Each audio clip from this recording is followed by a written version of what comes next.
Damn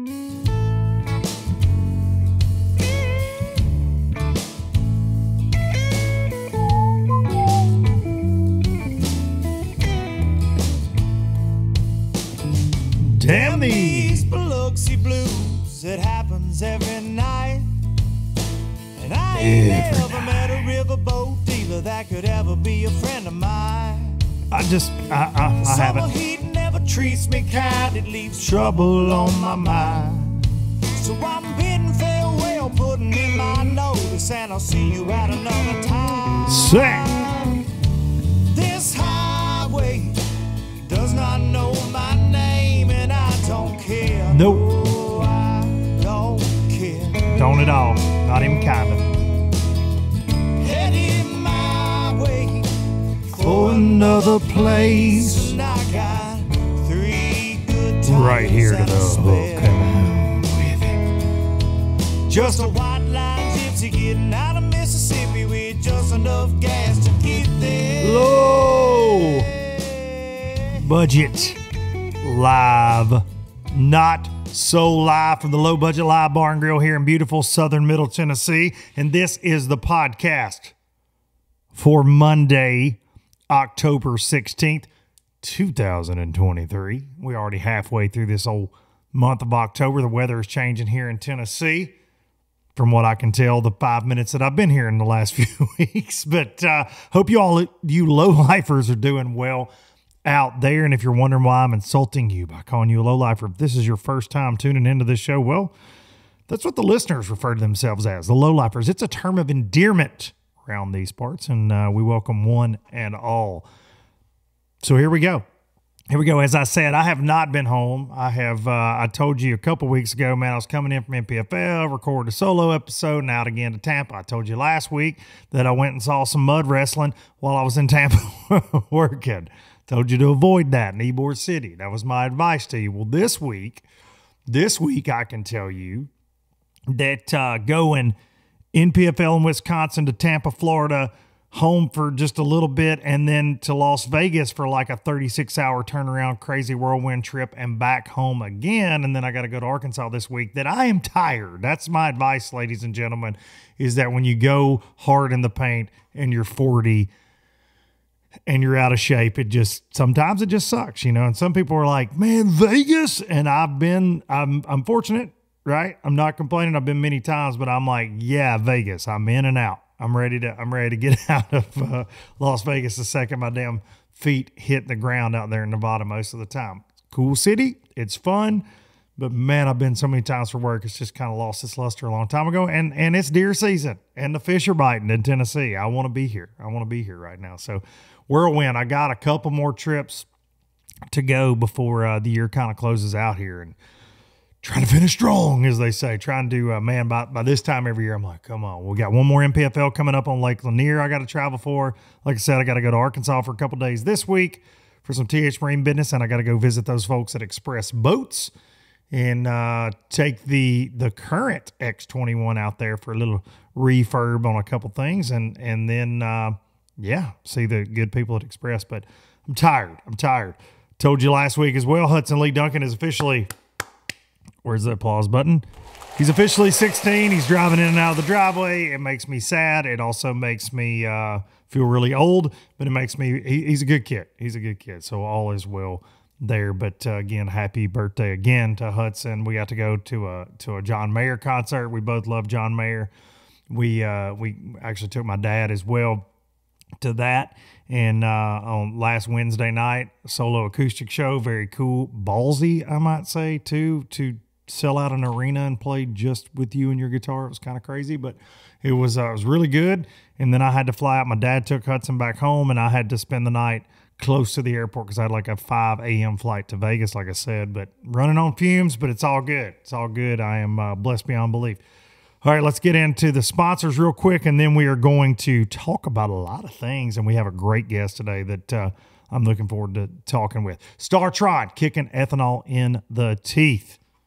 We've said it for many years now, but ethanol will gum up the works in your outboard engine or in your weed eater, in your chainsaw, and your side-by-side. But this time of year, you're parking the boat a little longer than you should sometimes. Maybe your water is going to get a little hard here pretty quick, and you got to store that boat. If you're going to store it for longer than a couple weeks and it's got gas in it, you better drop you some Startron in there to make sure ethanol does not gum up the works next time you go to start that bad boy. You want it to run. Startron, it's available in so many locations. Check it out. Startron, kicking ethanol in the teeth. Pro Guide Batteries, ProGuideBatteries.com. LBL10 is the code there to save you money at ProGuideBatteries.com on some of the best lithium batteries in the game. I talk about it week in and week out. They are a partner of mine for quite a while now. I love their AGM batteries for a crank battery or even a trolling motor battery. Maybe if you don't want to go in on the lithium game, I promise you, you can't kill them. You cannot run those bad boys down, but the new lithium line is absolutely fantastic. They're bulletproof for me. I have absolutely had nothing but great success with those, and with my power pole charge. A lot of people make the videos like, well, I get a lot of questions. I actually do get a lot of questions. I don't just say that to say that, but people ask you your setup, and I'm running lithium, the Pro Guide lithium trolling motor batteries. I actually am running AGM cranking still.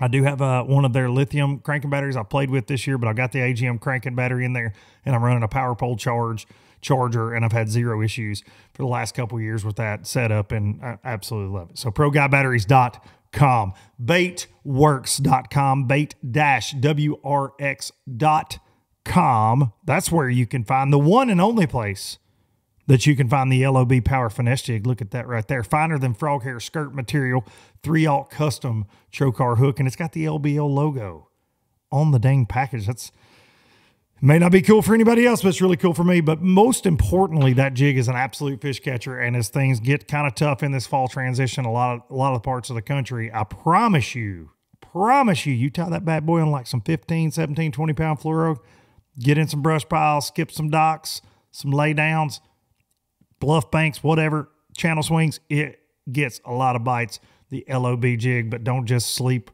Don't sleep on it, and don't sleep on all the other tackle that they have at bait-works.com. Duncan-10, DUNKIN-10 is where you're going to let them know you are a low lifer. And last but not least, hang that imaginary banner. Like I said, I'll be heading out to the glorious headquarters of Express Boats, Hot Springs, Arkansas. The original all-welded aluminum bass boat, 96-inch beam, 21 feet of fury in that 21 LE I'm running right now. C-deck bow to stern, that 250 Yamaha show, pushing that thing at a blistering hole shot. Great top end, tons of storage. I say it week in and week out. If you actually listen to the ad reads and you don't complain about them like some people do, I'm telling you, the boat is a real deal. I absolutely love it. I can get super skinny. I can fish offshore in rough water. It does not matter. That boat, it's the perfect fit for me. And I promise you, if you go take a ride in one, you will be completely blown away. Express Boats, building excitement since 1966. The official boat, below budget live on the traveling circus. Let me get a drink. I got my breast cancer awareness cup. I actually didn't realize that it is pink. I drink out of this a lot. But it's breast cancer awareness. I lost, it's been 4 years. It's been 4 years since I lost my mom to breast cancer. So I say, cancer all the way around. And it's appreciated to see people, representing. Gerald Swindle selling some apparel right now that goes to support breast cancer. He and I did the Beard War a few years ago, back in whenever. Oh, goodness. It's been a few years since we did that to raise money. We raised over $25,000 for breast cancer. So it's something near and dear to my heart. So I know so many of y'all have been affected by it. I've seen the comments, but yeah, there we go. Have a drink for Teresa, for Mom. This crazy month. We're coming up. It's actually this week, as you listen to this, will be 4 years, almost on the nose, since we lost her. So not a day goes by we don't think about her. That is for sure. Speaking of something, raising money for something awesome, I got to give a quick shout out. My boy Blue, Fat Cat Newton, he reached out to me, and I know if you follow him, and a lot of you do, he's made a lot of posts. He's a childhood cancer survivor. It put his family through a tremendous amount of stress. It's something that really affected him in so many ways, and St. Jude's over in Memphis, Tennessee, awesome organization. I don't think anybody ever questions that, but there's a bass tournament up in Wabasha, Minnesota. Fat Cat's been heavily involved in for the last couple of years. I know, I think Matt Pangrack from Bass Talk Live actually competes in this event as well. A lot of people do. 78 teams this year raised over $1 million in that event for St. Jude's. And so, again, here we go. Hit them with that. It's incredible. Absolutely incredible. St. Jude's, just what a absolutely amazing organization that changes people's lives, man, when they get impacted by something they never see coming. And so hats off to Fat Cat for being involved with that, and everybody that donated their time, energy, and effort to raise that kind of money. That is for sure going to go to help some kid and their family. $1 million bucks. So awesome news there. Well, it finally happened. It finally happened. This Bassmaster Open season that I feel like has been so long. And y'all know me, last fall it was the working man was very upset about having to fish all 9 tournaments. And look, I get it. I do get it. It's been a gauntlet. These 9 events, taking the top 9, having to fish all over the country, and I see both sides of it. I see the folks that are super happy they qualified. I see the folks that won events that are going to the Classic. I see the smiles. I see the fist pumping and the post and all that, but I also know that there are a lot of people, and I do mean a lot, that are on the other side of that. And so it's bittersweet. I said that about the Elite Series winding down this year. You had folks that were pumped about making the Classic, and you have folks that were pumped about requalifying for the Elite Series via the Elite Series, and then you had people that their professional fishing dreams were getting cut right there on the spot at the St. Lawrence River. And the Opens are that way, and then some, I feel like, because close doesn't matter. If you're the first guy out, nobody cares. You can ask my buddy Sam George that. Little Sammy has been close many times and had another shot this time and had a rough event down at the Harris Chain. But I really don't think enough weight can be put on how hard it is to qualify this way. I think I said last fall, and you can go look it up, but I'm pretty sure I said, I think it'll be easier to qualify with all 9.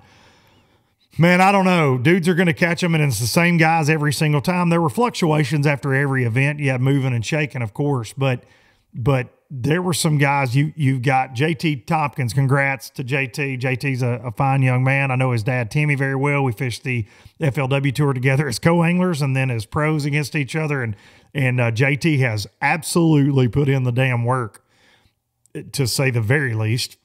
He lives in his bass boat basically all over the country, and JT won the points and had, I think it was like 6 or 7 top 25, something insane. And if you've never fished the Opens, and it's hard to wrap your mind around that, but man, if you look through the field, Murderer's Row, you look at guys trying to requalify like a Bobby Lane, like an Ish Monroe that didn't end up getting in, that have been to the dance. They've been to the Classic multiple times. Red Crest champion Bobby Lane, Elite Series champion Ish and Bobby. They've been to the Classic. They've done the damn deal. And if that's not a testament to how hard it is to make it, that neither one of those guys were able to pull it off in 9 events, it's not a shoe-in. It's very, very scary.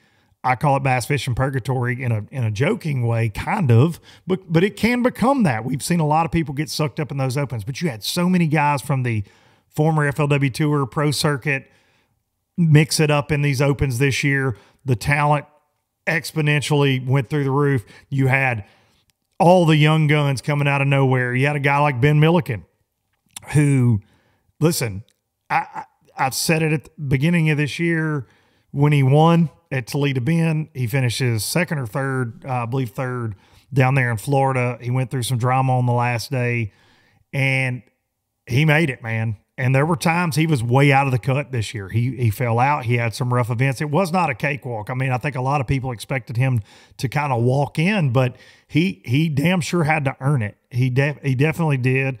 And Ben and I, again, I've said it multiple times, we have butted heads. We have been friends in life, and we've butted heads. And I think that's fair to say. Ben would probably say the same thing. And while I don't see eye to eye with him on everything all the time, I can say that what he did is an absolute unbelievable feat for what he represents, right? In that YouTube world. And I said on this show that YouTubers would never be pros and pros would never be YouTubers. And I ate my words when he won Toledo Bend. And I'm the guy that will eat crow right here and tell you I was wrong. The guy absolutely kicked ass and he made it to the Elite Series, and congrats to him, because you put your ego in check when you go out there. We've seen other YouTubers try this and get their teeth kicked in. He did not. He did not. And, it's going to be, he's a different cat, man. He's a different cat. He's out there fishing in a damn Kobe Bryant jersey on the final day. And it's like, it's going to be really crazy to see him mix it up with the Poliniks and the Swindles and things next year. But it's going to bring a lot more eyeballs into the sport of tournament fishing, in my opinion, next year. And I know Bass, they're all high-fiving each other in the back because he has a huge viewership. You can see it in the comments every time they make a post about him. So I don't think it should be taken lightly what he did to get there, really. I mean, it's look, and I know he has a lot of folks that don't like him out there too. And I've been one of those guys at times, but I'm just saying it's holy crap.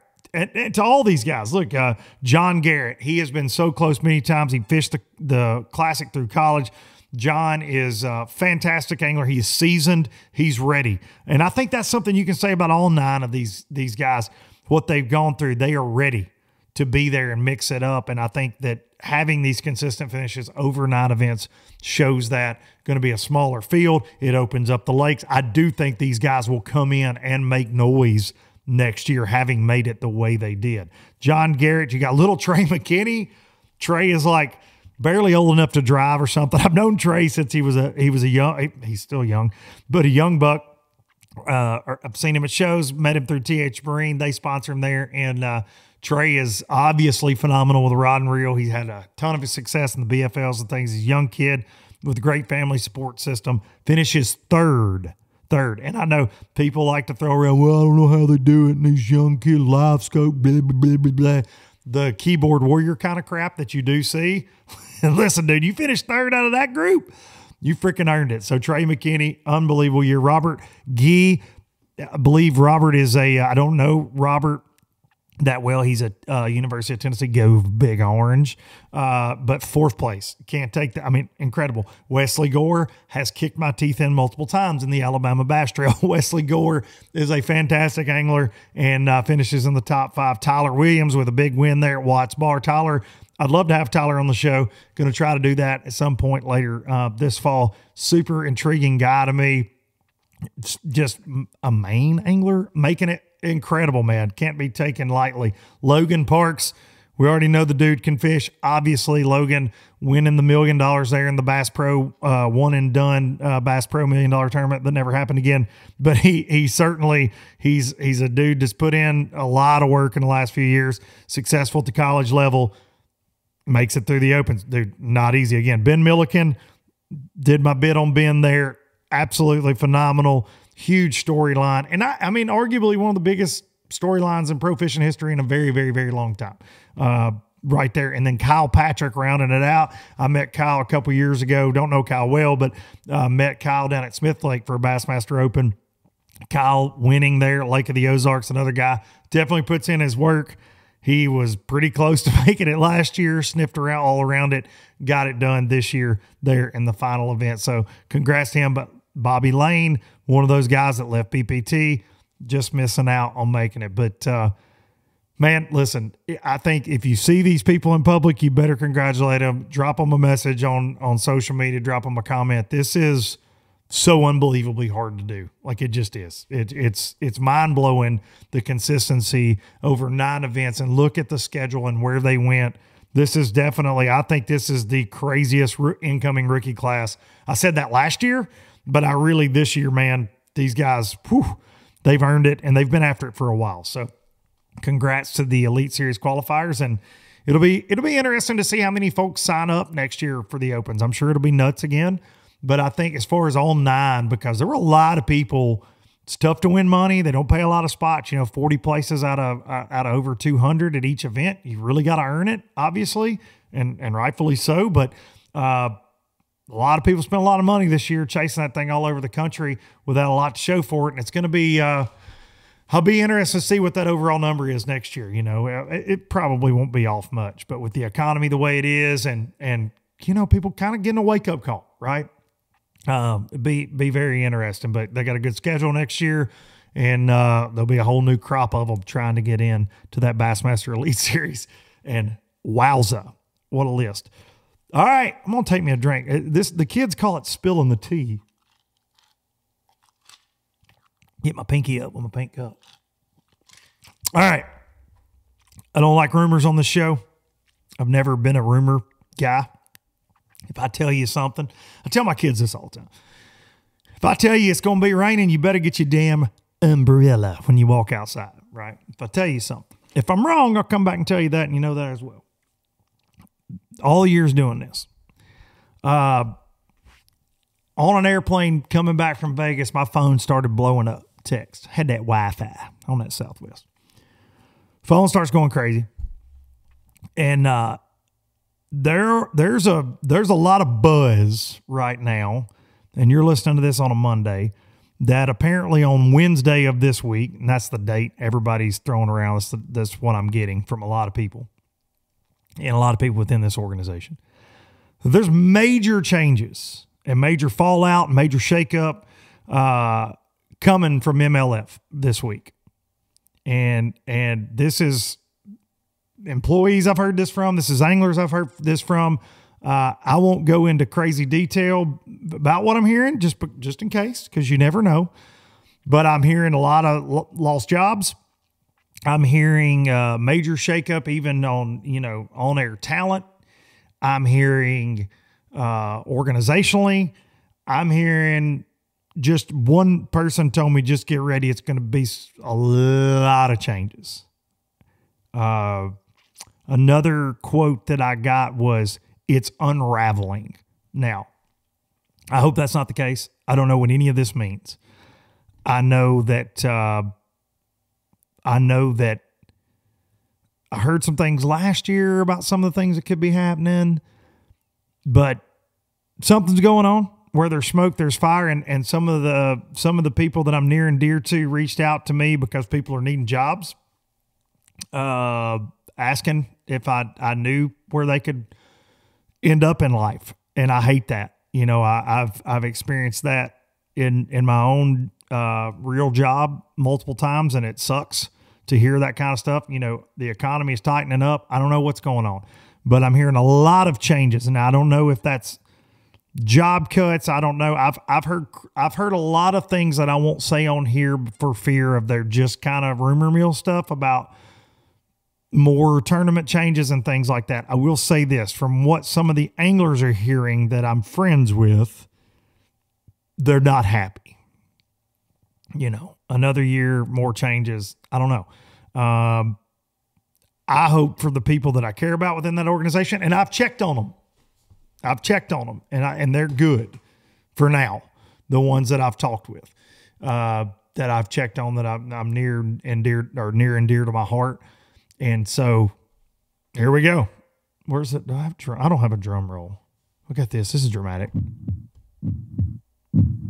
But it's, there you go.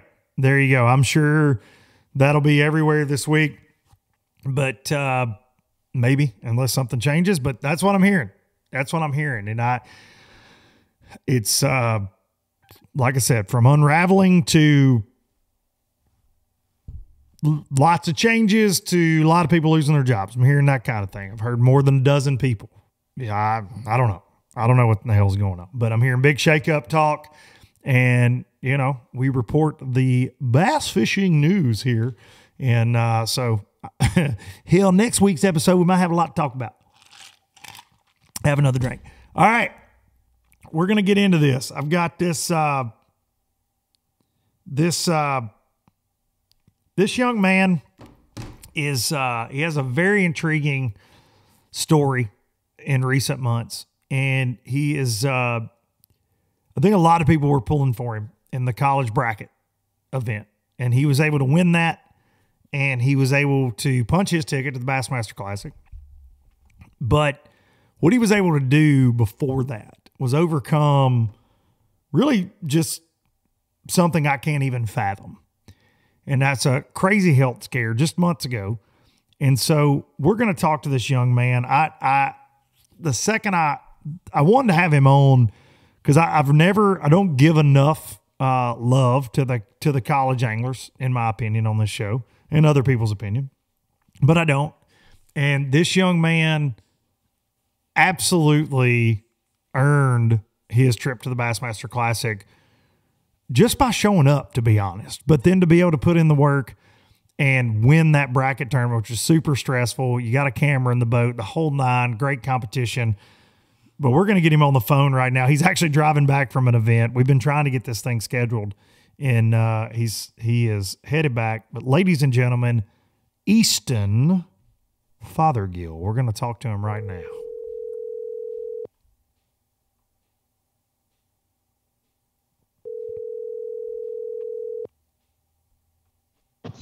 Hello? Easton, this is Luke Duncan, and welcome to Low Budget Live.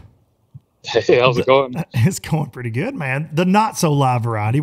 There's not thousands of people listening right now, but they will be on Monday. And man, so I in my intro bringing you on here, I said, we've been trying to get this scheduled for the last couple of days. And you're like, I can't do it then because I got a 2-day tournament. This is what gets me with you college guys. And this was me. This is why I love it so much, because they didn't have college events when my old butt was at the University of North Alabama. But I fished as many tournaments as I could get in, and people look at me kind of funny because I'd drive to freaking South Carolina and fish some kind of crazy BFL regional or something. Then I'd haul my butt back to be in class on Monday, and that's what you text me. You said, well, I'll be driving tomorrow evening. Can we talk then? I'll be headed back to class. But where have you been fishing an event this weekend? I got to know. Yeah. We're driving back from Lake Dardanelle right now. Okay, I saw that was going on. How did that end up for you guys? I would say semi-decent. We ended up like 40th or something out of, whatever it was, 200 something boats. So it wasn't good, wasn't bad. Do you walk around those events like, what's up, guys? I'm going to the Classic? Because I would. No, I guess that's not really who I am, I guess. But well, listen, there's time for that. I can train you. We can get you there, man. We can get you there. I love the humble, man. And I'll be honest with you. I don't know a ton. Just kind of doing some prep for the interview here with you. And I was talking with my boy Ronnie Moore about you. And first things first, I've got to say, how does a Minnesota boy, Grand Rapids, Minnesota, end up at the Coosa River University, basically, Montevallo, down there with all these rednecks? I know Stephen Brown and Sons down there. Freaking, I mean, oh yeah, I live with them. Listen, my apologies right now because Bo is a problem in life. All right, I'm just kidding. He is a problem. He is a problem. He's really a menace.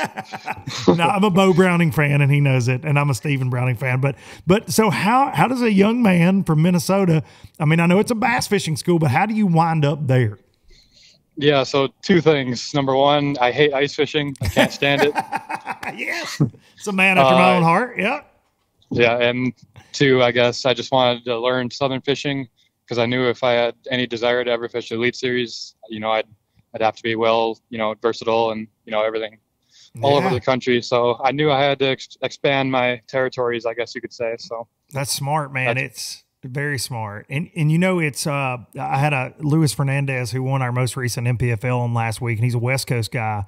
And it's so interesting that dynamic, being a purely West Coast guy and coming east. It's not a lot different for you northern anglers. It's really not. You see that sometimes before bass went to the the 9 EQ events that you had to qualify for. We've seen some northern anglers that are fantastic anglers in their first year on the elites kind of get swallowed up, right? I mean, you've seen that a couple times. We've also seen some rise to the top, like a Seth Fighter and so many others. But it's not always easy, even though you guys do have some fantastic largemouth fishing in Minnesota. Oh yeah, I feel like that might get overlooked. Oh, for sure. Yeah, we have the smallmouth fishing's great, but not a lot of people talk about our largemouth, which I kind of like it that way. We'll keep that one under the blankets. So listen, most rednecks aren't going to drive that far, dude. Listen, it's from my house right. to some of the amazing lakes in Minnesota that I've been to, that I've flown up there and gone with friends. It's like 17 or 18 hours. They're not going to go. They're not going to go up there to flip up some largemouth, even though they probably would if they could, to be honest, because it's so great. So you ended up down there and you live with Bo. Well, I apologize again for that. That is now. Do you and Bo, you don't fish as a team together, right? No, we don't. Not college stuff, but we do fish quite a bit. Just around the house and local stuff, local little club tournaments. But I do not fish college tournaments with him. So, and I got this in my notes. These opens just ended, and Bass in the past, I know that they had a great partnership with Dynamic Sponsorships. I believe they still do in the college deal. Will you fish all 9 opens next year? I've heard both ways. I've heard I get all 9, and I've heard I only get 1 division. So okay, so not sure on that yet. Yeah, whatever. If I'm allowed to fish all 9, if they will pay for it like they have in the past, obviously I'm going to do that, but we'll see how that shakes out. Well, I know some people from Bass that listen to this show, Hank Weldon, calling you out. And Hank, if you're listening to this, let's take care of the guy. Okay, Ronnie Moore. Chris Bowes, let's get this man in the opens. Let's get him at Low Budget Live. Let's put the Low Budget Live logo on his boat, but you guys pay for it. All right, let's do that. I'm here for it. Let's do that. And there we go. There we go. That was a deal. And now after this airs, I will hear from Hank telling me to shut up, most likely. Please stop talking. I'm talking to all you boys down there, all right, in Birmingham. Get your life right and get Easton in the opens. He deserves it. Well, man, I got to say, obviously, it's cool to hear that you would take that opportunity and think you'd be crazy not to, because momentum is such a big deal in the sport, and you know that.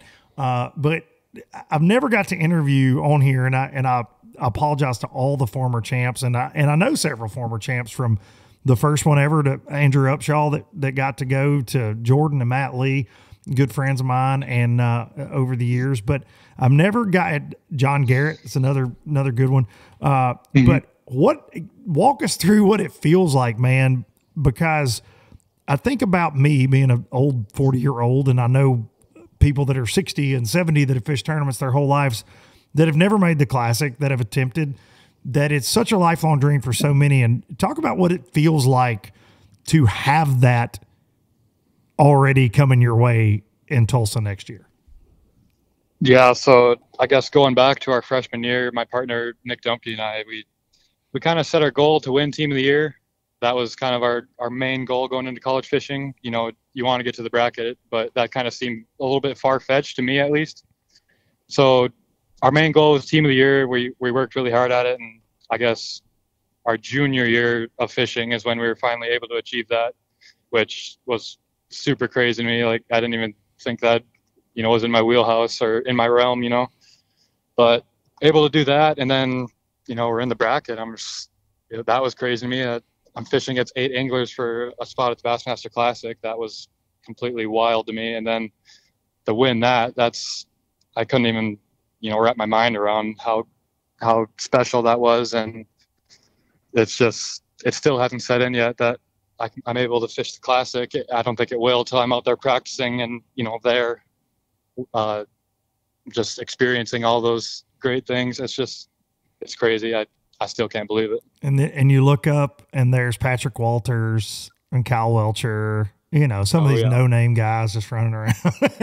Yeah. Just at the Classic, no big deal. Just some locals, some local guys, some Christie guy, no big deal. No big deal. Grand Lake. Have you ever been to Grand before? I have not. Yeah. Never been to Grand before. It's that's a fickle beast there, man. I think that makes a pretty dang good Classic venue because of that. It can be fantastic. It can be challenging. I know you've probably done your research there, and it certainly can go a lot of different ways. And I think that an advantage you'll certainly have is the weather can really suck in Tulsa that time of year. So being a northern boy, you certainly are prepared for the fact that if it's we have thunder snow, like you can have. There'll be 70 degrees one day and then sleet and snow the next day. I think you'll be ready.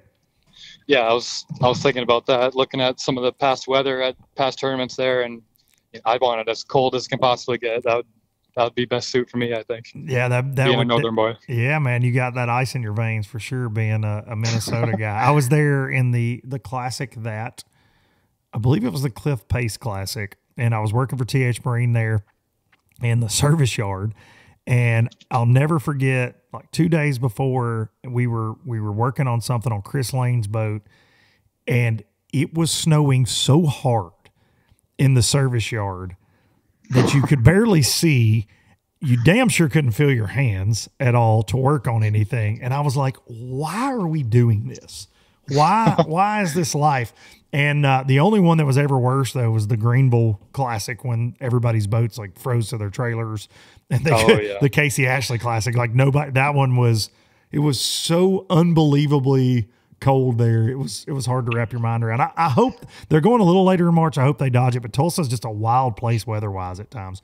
It certainly is. But will you get to pre-fish at all? Will you get to go up before it goes off? I'm not even sure when it goes off limits, to be honest. I believe it goes off limits January 1st, so I'm actually hoping to go to Bo's house around Thanksgiving, and maybe I'll slide over there after that, but we'll see. Okay. Yeah. I'm hoping to. Yeah, make Bo take you to some of those little sneak holes in Arkansas, too, that he's got. He's been talking about it. Yeah, he's got some pet bass. He keeps telling me he's going to take me. So does Dad, but I've just got to get out there and go at some point.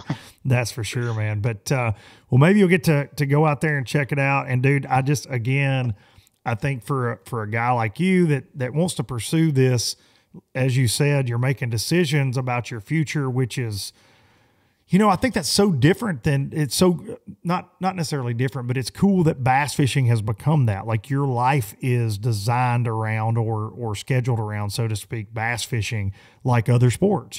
Kids that love baseball and kids that love football, they dedicate themselves to that, and you're no different. And so many of your fellow college anglers are no different in trying to get to that next level. You make the decision to go to Alabama, a long ways from home, for college, just to better prepare yourself. Now you're going to the Dane Classic. You got a chance to be in the Opens. Again, Hank Weldon, counting on you to make this happen for all 9 next year. But, man, to have that checked off the bucket list has got to feel great. And man, I just – obviously I know the storyline with you, and dude, I don't know the dirty details of all this, and if you're not comfortable talking about it, then obviously you can tell me to shut up. It won't be the first time somebody's done that on here. If you've ever listened to Low Budget, but man, going back to, it was mid-August, correct? When you first found out you had a problem?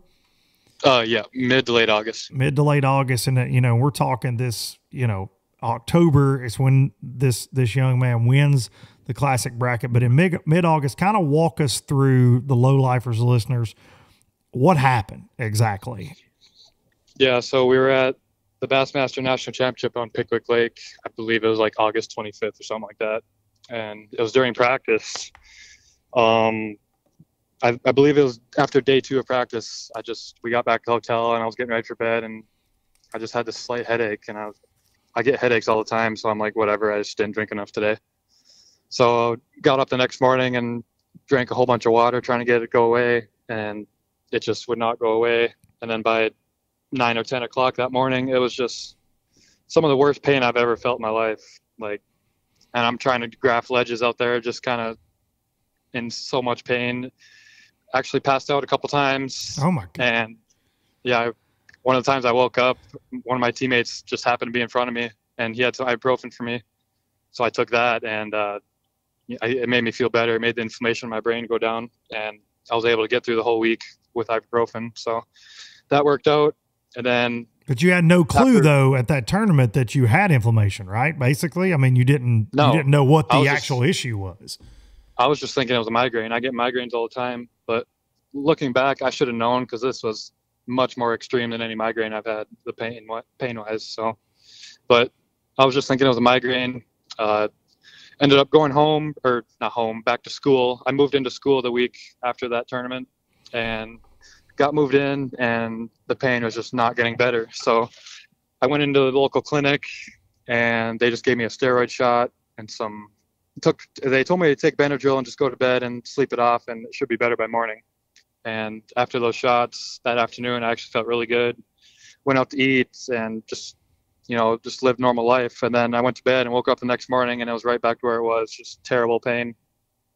So 2 days later, it just would not go away. So I went to the ER and got a CT scan, and they told me I had a mass on my brain and just transferred me by ambulance to UAB.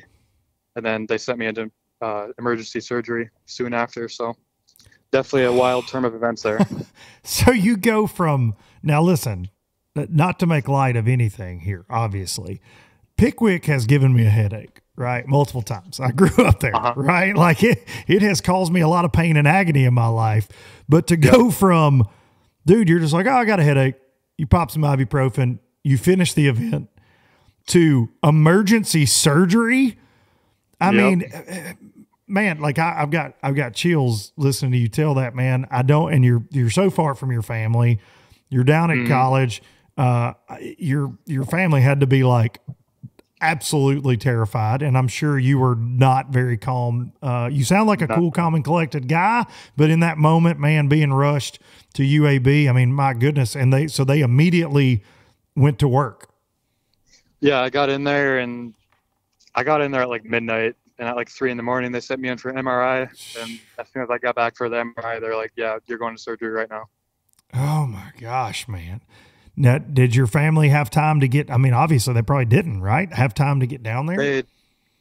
The doctor at the first hospital called them and told them that I have a mass in my brain, and they jumped in the car immediately. And they actually got down about 2 hours after my surgery was done. So oh my gosh, man, that was pretty nice that they were able to come down and, made everything feel better. Oh my God, man, being a parent, like that is, that makes me want to throw up just imagining that phone call. But, so how long, I mean, obviously, man, not too long, but how long was the recovery process? I mean, they cut you, like to go for, I was talking about, my wife works in healthcare, and I was talking about this exact situation. She was asking me who I was having on the show this week. And I was telling her going to the college bracket, and I was telling her the story. And I said, it's so amazing to me to think about that they can just cut your head open, to be just put it into redneck terms, and work on your brain, put you back together. And then, you know what? You're just out there bass fishing again, bud. Like, I mean, it's so crazy to think about what a medical, honestly, miracle that is in life. But how long was that recovery process like? I was in the hospital for a week after, just resting and making sure all my vitals were good. And then I went home to Minnesota for 2 weeks, just because I don't have really a primary doctor here in Alabama. And at home, we're really close with a doctor. So I just went home and got care from my doctor at home. And then once I felt better, I was able to come back down to school about 2 weeks later. So goodness. And so that was, late August, that all happens. You had basically a month, call it, from end of surgery to the classic bracket. Yeah. I think I went back down to school September 20th, I believe. And the bracket was on September 28th. So was there ever a moment in there that you thought, I mean, obviously I would think that, as things are progressing there and you're going in for surgery, you think, hey, there are more important things to worry about. I've got to get better. But was there ever a time in your recovery that you thought, I've qualified for this incredible event, but I'm not going to get to go? Oh yeah. That whole time I was sitting at home in Minnesota, I was just like, man, I've finally made it, and I'm not going to be able to do it. Like, I was crushed, but luckily about a week before I was like, all right, we can pull this off, I think. So it was. And you've had zero issues since, though? No pain, no headaches, no anything? No. So when I went back to school, we had a big bass bash tournament on Kentucky Lake that I did, just kind of like a trial run, I guess you could say. Yeah. And I was good until about noon or 1 o'clock, and then tiredness would just hit me. But after that, we had about another week before we left for the bracket, and it just got slightly better every day. And once we got to the bracket, I was basically ready to go. So super, super thankful for that. Unbelievable, man. Well, it's such a crazy story to hear that. And I don't want to take anything away from the fact that you're going to the Bassmaster Classic. So you take all that aside, that's incredible. I think the opportunity that Bass gives you guys to have that chance, that bracket event, is very intriguing. It's so much fun to watch every year. There's always a I feel like a really cool storyline that comes out of it from the anglers. And I know like Louis Minetti last year, very cool story. But man, to just be upright, period, and walking around and getting to see your family again through a very scary process, but to get to achieve a lifelong dream for so many right after that, man, that's overcoming all odds to me, man. That shows you're a damn tough kid, buddy. I mean, a tough one. That week was such a wave of emotions. You know, I'm not an emotional person at all, but there was so many emotions I felt that week. It was something I've never experienced before. It was super crazy. Just that's all I can say about it. Yeah, I got to see. I didn't get to watch just all of it. I wasn't just glued to it. I was at a work event, but just when I get to pop in, it was not an easy event for anybody that was in it. That lake was brutal. It appeared to be. I will give Bass props in this event because they go to some really different fisheries. You know, we saw that last year, saw that again this year going to Kansas. I mean, you know, that's certainly out of a lot of anglers' wheelhouse. And that lake it's really hard to describe. To me, it looks like it's a highland lake, but it kind of looked like Lake Ten Killer out in Oklahoma a little bit to me. But then at times in the background, it almost looks like O.H. Ivy. It was very bizarre. Like it looked like it was in the freaking desert with smallmouth. Like it was very, very strange fishery. Did it take you very long to kind of get acclimated there to what the deal was? Yeah. So while I was at home, I was just pretty much obsessed with looking at the lake on Google Earth. And I showed up to the lake before practice with almost 200 waypoints of stuff I found. No way. So I was just started running some stuff, and I ended up finding a pattern really quick within an hour of being there. And I was able to further dial it in as the week went on. So definitely Google Earth played a huge role in my success there. And once I found that pattern, I was able to go back to bed at night just on Google Earth, finding more and more stuff, and really felt dialed in by the time the tournament came around. So that was pretty cool. Unbelievable. So really your recovery process, you were able to do tournament prep at the same time. And that's amazing, man. That makes the story that much better that you turned a negative into an absolute positive thing with Google Earth. And, you know, I think a lot is said about college anglers, and I know you guys hear it, that it's all electronics based and it's this and it's that, but it's there's so much work that goes into this. And I think I say it week in and week out on the show, to do this for a living or to do it at a high level like you are, obviously getting to go to the Classic, you have to be obsessed with it. And I would say if you weren't addicted to bass fishing or you weren't obsessed, you might have just said, you know what, I'm just not going to go to this bracket event because life's been kind of crazy. But instead you busted your butt, did the prep work, and man, it's not slowing you down now. You're coming back from a 2-day event in Arkansas and you said, I got to go right back to class. Talk about what that's like for anybody listening at home. And I know, you know, the working man, as I like to give him a hard time, that complained about all Bass's changes last year. They're taking the working man out. A lot of people are fascinated, both in a positive light and a negative light, with young anglers, I feel like. And there are more now than ever before. But talk about what it's like trying to get your degree. And I know what it's like a little bit because I missed a lot of class to go catch smallmouth on Pickwick. But I mean, to fish these tournaments, you guys travel all over the country, and then you got to be in class. And in my experience, at the University of North Alabama, because there wasn't a bass team, when I would go to my professors and go, hey, I'm going to be at a Bassmaster Open next week, I got to practice for a BFL, I'm going to be here, I'm going to be there, they gave zero damns. So what is that like for you, though, and you guys having an actual team? Do they cut you a little bit of a break? Are they congratulating you on campus with your big win, or is that just, well, you're just missing my class and it is what it is?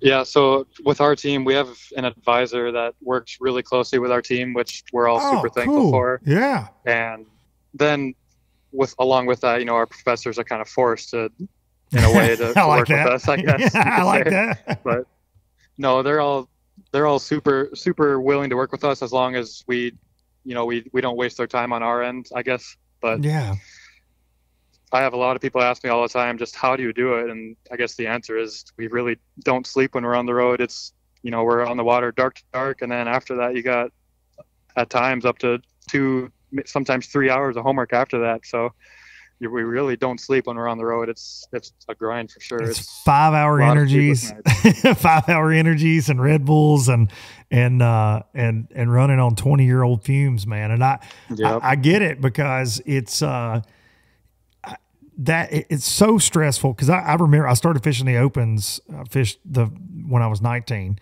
and I would be so absolutely mentally and physically exhausted practicing, competing. Mm-hmm. You would be however far from home. Obviously, I had a couple that were close to home, being in Southern Tennessee, North Alabama. We had Pickwick would pop up on the schedule from time to time and whatnot. But, I can remember going to Okeechobee and then having to turn around and drive 12 hours back because I had to be in class Monday because I had an economics professor that was a piece of garbage that hated me. Oh, yeah. But I mean, really. And they were like, and I remember then I would go, and I laugh thinking about it now because bass fishing is so much bigger at the university level than it was then. But I actually made this is going to tell my age, but I made like a binder and like I went and printed like Bassmaster magazine articles that I had been featured in and website stuff, just like, hey, look, this is what I'm doing and this is who I am. And then I gave them examples of like how big professional fishing was, and ESPN owned bass at the time. So I gave them all these stats and this many people watch and blah, blah, blah, blah, blah. And I would go and present it to my professors at the first of every semester and go, okay, well, these weeks right here, I'm probably not going to be here. And, and what can we do? And I would have some that really worked with me.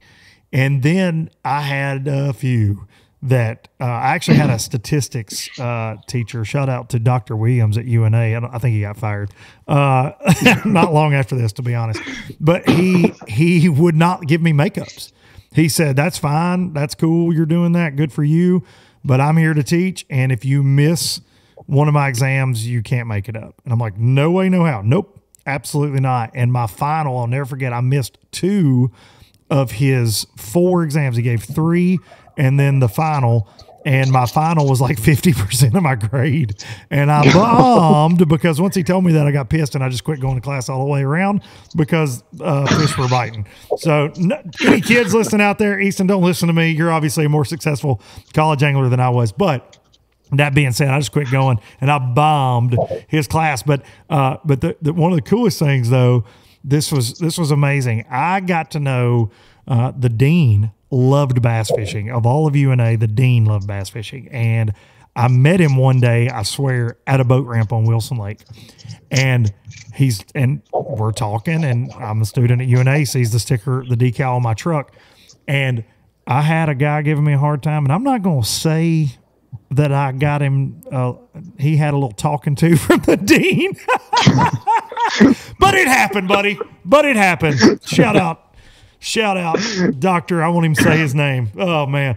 But so it's good to hear that the advisor and that they're working with you, man. It's just a different time, and I'm so pumped for all you young guys getting to do it because it was all I thought about from the time I woke up to the time I went to bed, all I ever wanted to do.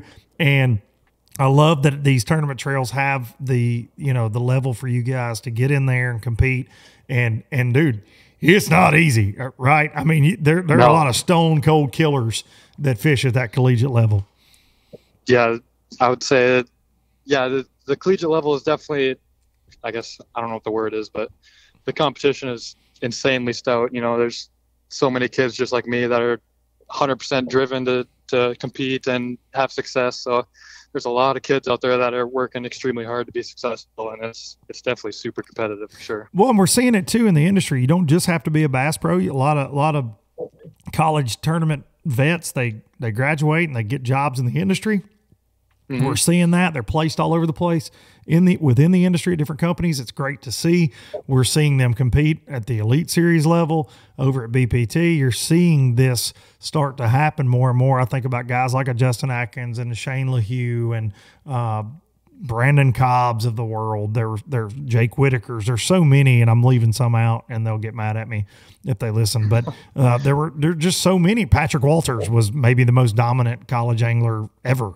on his runs. Just absolutely crazy numbers. And then when they roll into the Elite Series, they compete. I mean, they absolutely show up and show out. It's so crazy. I mean, when I met Justin Atkins his first year on the FLW Tour, he won the freaking cup.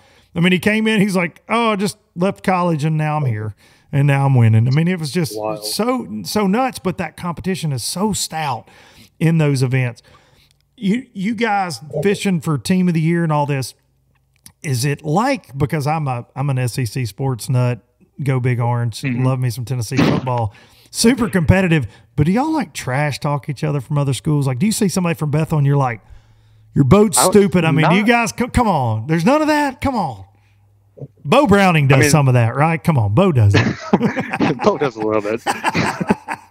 But there's definitely some rivalries. Yeah. I would say there's not. Fishing's hard to trash talk because, there's a lot of things that you can't control in fishing. That's true. Yeah.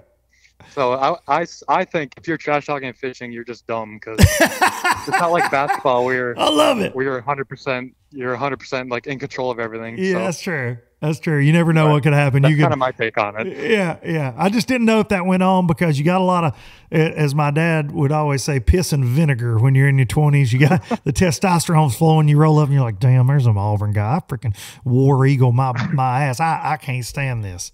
I just want to know, do y'all, because, I mean, that's how Tennessee and Alabama they're going to fist fight.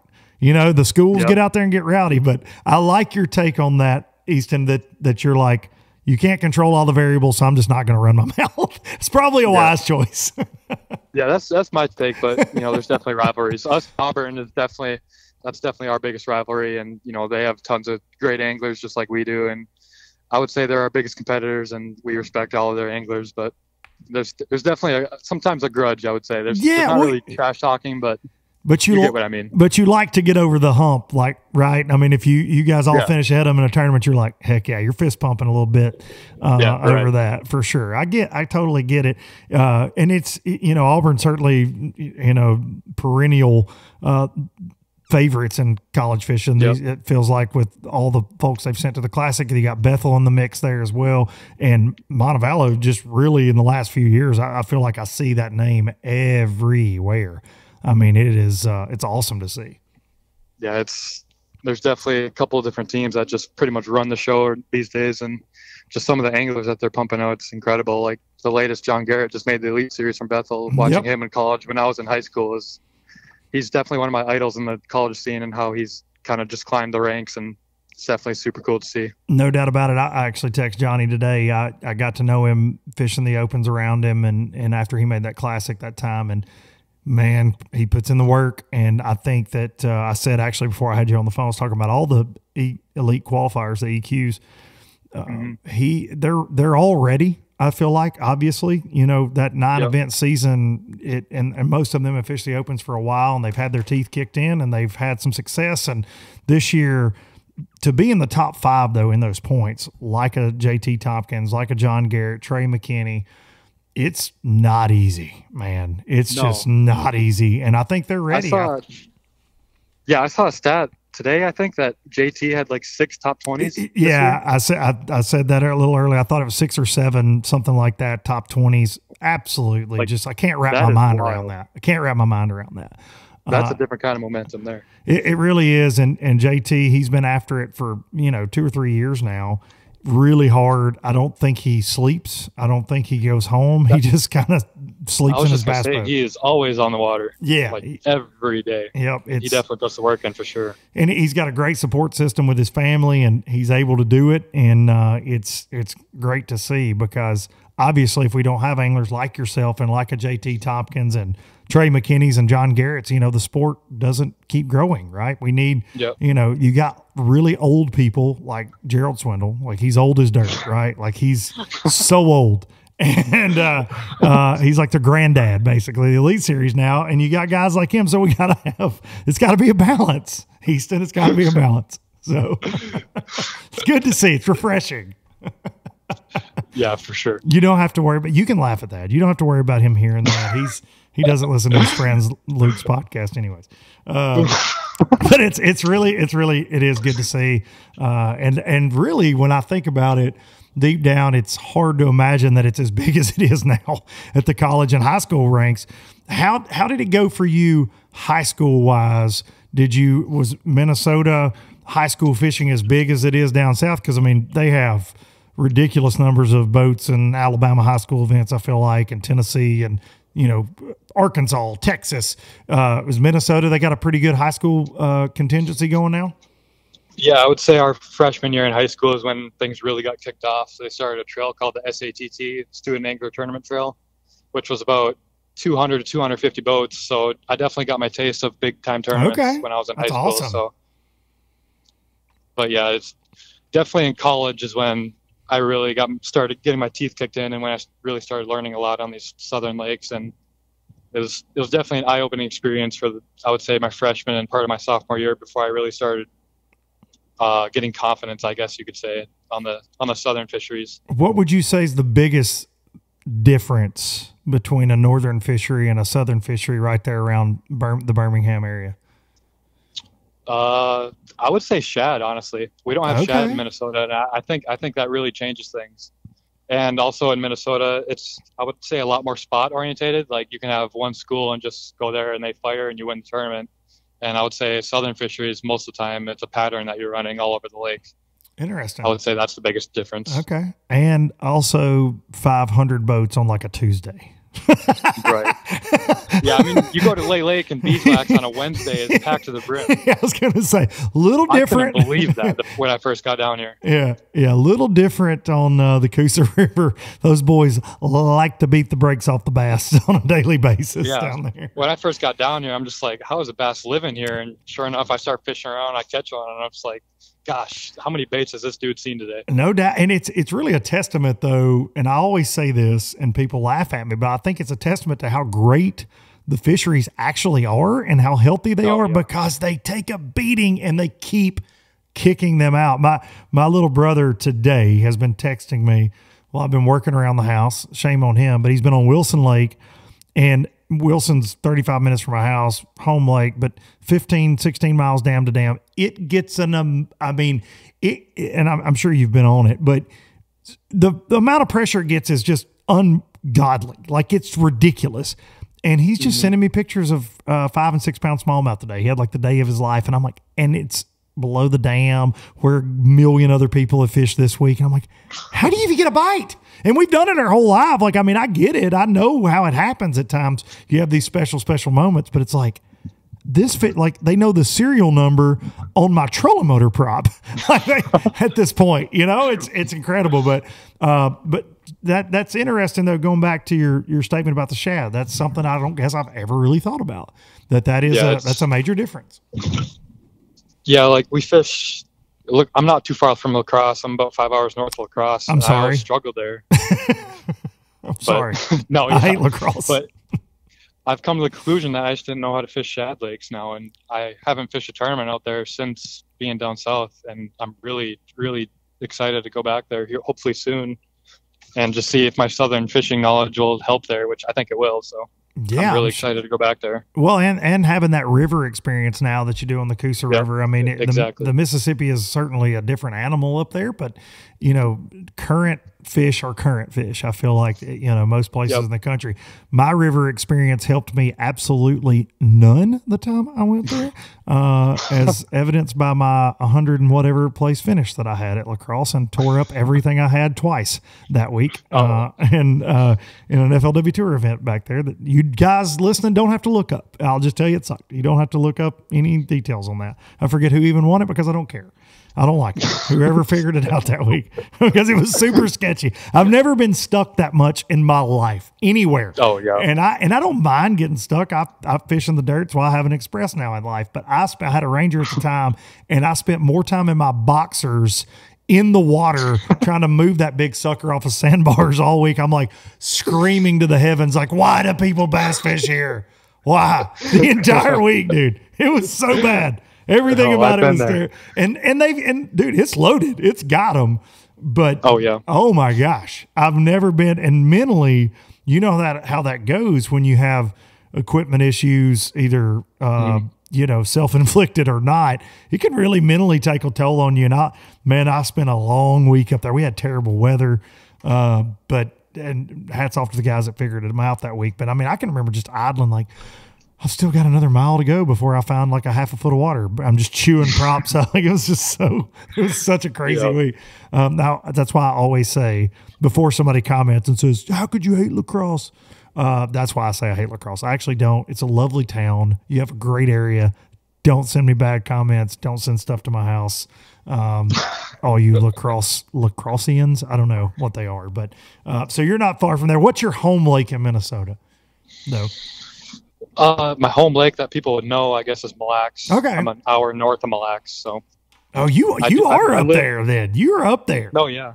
I live a little bit east of Leech Lake, which is on the open schedule this year. So yeah, I may or may not have know a little bit about Leech Lake from a couple of experiences I've had up there. That's God's country, my friend. That is that is something up there. So yeah, you are definitely up there. And now down there on the Coosa River, doing it to it, and you're going to the freaking Bassmaster Classic. And look, dude, I mean, no big deal, but you're on LBL. So I don't know. You've probably done every podcast under the sun this week, I'm assuming. I've been traveling for work. I don't know. But I really, dude, I appreciate you taking the time to tell us your story, to let the listeners get to know you better, because I believe anybody that can go through what you've gone through, persevere, and then punch their ticket to the Bassmaster Classic, we're going to be hearing from you for a very, very long time. You're a talented young man, and I appreciate you giving us the time. Well, thanks a lot, man. It means a lot, and thanks for having me on. Absolutely, man. You guys be safe going back to Montevallo, and hope to cross paths sooner than later. Will do, man. Sounds Absolutely. good. Thank you, man. Thanks again. Easton Fothergill right there, just doing it. I think that might be maybe the first college angler I've ever had on LBL, and I apologize to all the college anglers for that being the case. It's not done intentionally, but amazing story, man. I got chills. It's as I said there, it's hard to imagine as a father that phone call, right? And all you parents listening were probably in the same space I was in as he was telling that story. And I've not heard the story. I've read, a couple articles and things, but wow, what an impressive young man. And he's going to the freaking Bassmaster Classic, and maybe we'll get to have him on some low budget live at the Classic in Tulsa. It's going to be a big event. It's going to be a good time. We're working on venues right now as we speak. Thank y'all so much for listening. I hope y'all enjoyed that. I hope you, tell your friends and neighbors. Low Budget Live. Appreciate each and every low lifer every single week. Going to take you out with some Biloxi Blues. Keep an eye out for some craziness this week, apparently. That's the word on the street from the MLFers. We'll see. Take you out with Biloxi Blues, and I'll see y'all next week. See ya. Couldn't make it last. Spanish moss and Civil War ghosts, well, I'm gonna leave them in the past. Any direction, Lord, I'll be fine. It don't matter, east or west.